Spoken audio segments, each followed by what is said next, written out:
Hello mga guys, panoorin natin ang interpellation ni Congresswoman Jinky Luistro.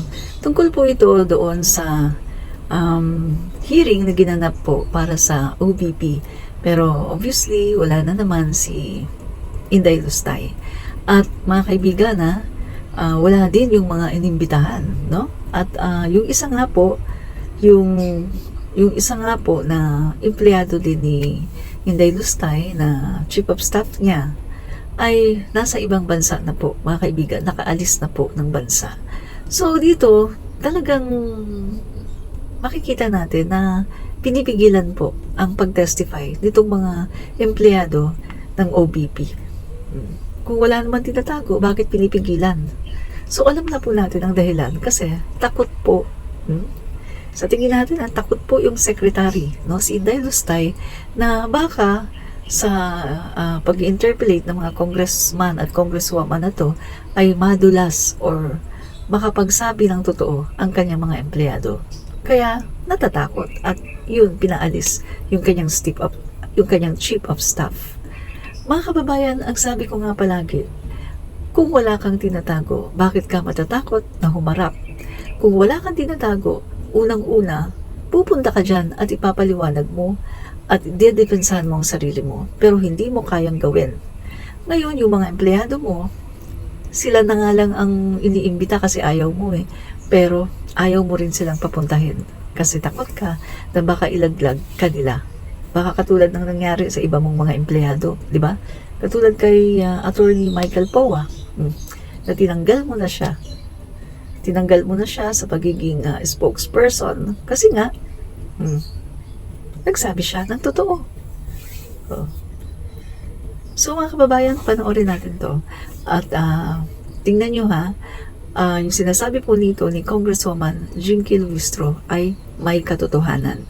Panay sabi ng OVP, ginagamit nila yung reason na meron na daw silang kaso, nasa Supreme Court na daw. Hello? Mga kaibigan, wala namang kinalaman yung kaso ng OVP doon sa petisyon sa Supreme Court. Dahil yung nasa Supreme Court po ay kine-question lang po doon yung legality ng pagta-transfer ng confidential funds. So wala pong kinalaman. Pakinggan po natin si Congresswoman Jinky Luistro at kayo na po ang humusga. By the OVP in their position paper, I wish to share the rules and the jurisprudence which were cited with respect to the argument on sub judice rule.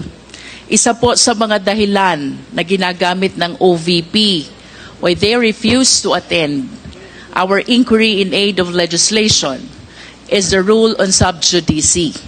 By this, we are prevented from making any comment or disclosures pertaining to judicial proceeding which may directly or indirectly impede, obstruct, or degrade the administration of justice.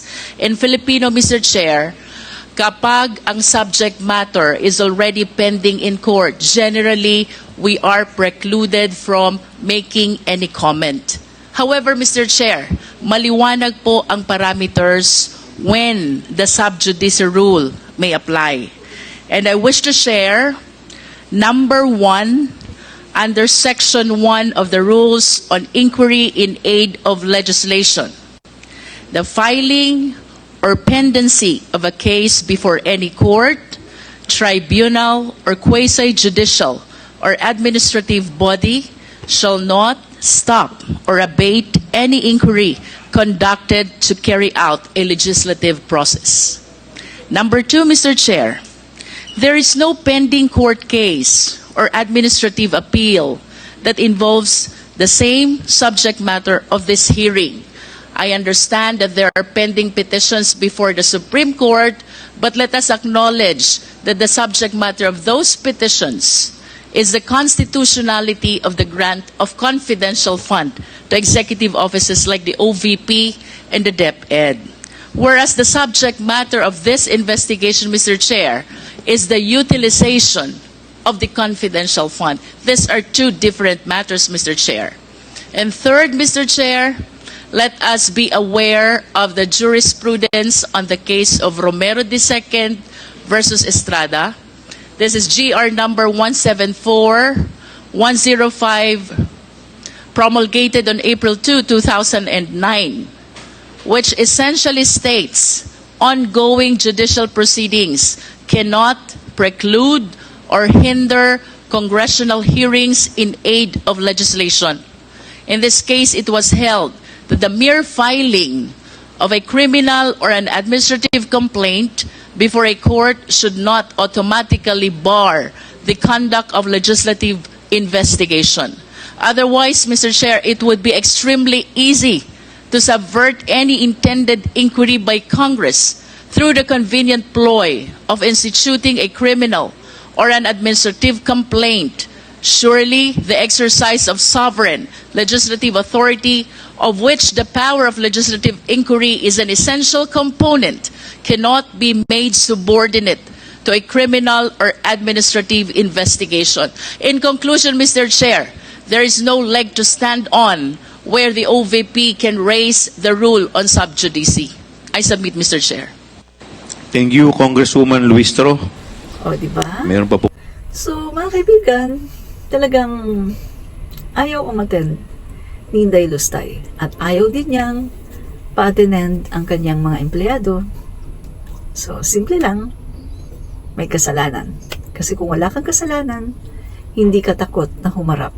Anytime, kayang-kaya mong depensahan ang sarili mo. Pero dahil sa may kasalanan, kaya eto, wala. Diba? Yun lang po ang katotohanan, no? AdminRich.